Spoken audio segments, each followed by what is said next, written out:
This week in writing, students will review their titles of respect. We will mainly focus on how to write them correctly in sentences. This week, our story is A Christmas Carol. And so these are two sentences from the story. The top one says, "In came Mrs. Fezziwig, one vast, substantial smile." And then the second sentence says, "I have the pleasure of addressing Mr. Scrooge and Mr. Marley." Parents, please make sure that when they are writing the sentence that they are starting with the capital letter, they are capitalizing their title of respect, and they are finishing with periods. Please make sure that you turn this in to me on today.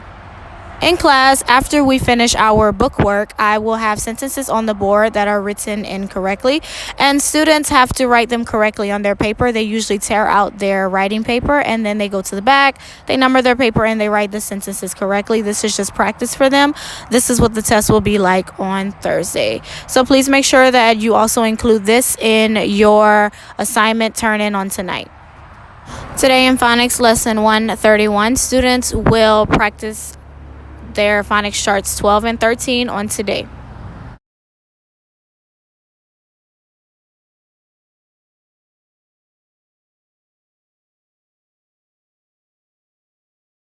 Today's special sound is T-A-I-N, that says ton, like in mountain. And so I have two other words that students can practice reviewing. After students review special sound T-A-I-N, I want to review syllables. And so syllables are parts of a word. And so I will say a few words. I will pause so that students can identify how many syllables are in the words. So the first word is fork. Should have been one syllable. Cucumber. 3 syllables. Africa. 3 syllables. Butter. 2 syllables. Antarctica. 4 syllables. Letters.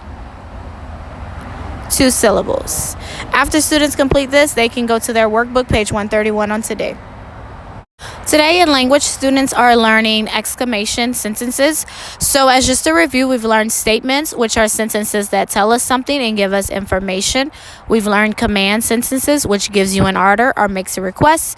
And then we've learned question sentences, which ask you something, and question sentences end with a question mark. So exclamation sentences are sentences that show sudden or strong feeling.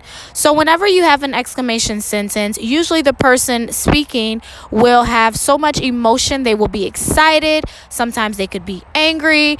But whenever you write an exclamation sentence, it is usually a sentence that you would either raise your voice when you say it. You would feel, you have all kinds of feelings whenever you express this type of sentence.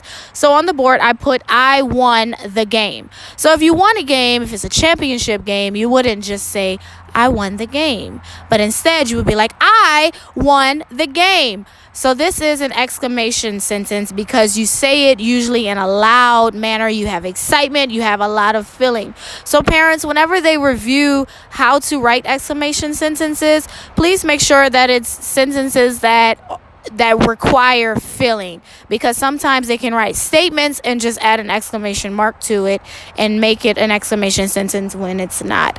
So just make sure that when they write exclamation sentences, have them write about something they will be excited about, or something that they could be upset about, something that will require emotion when they say it.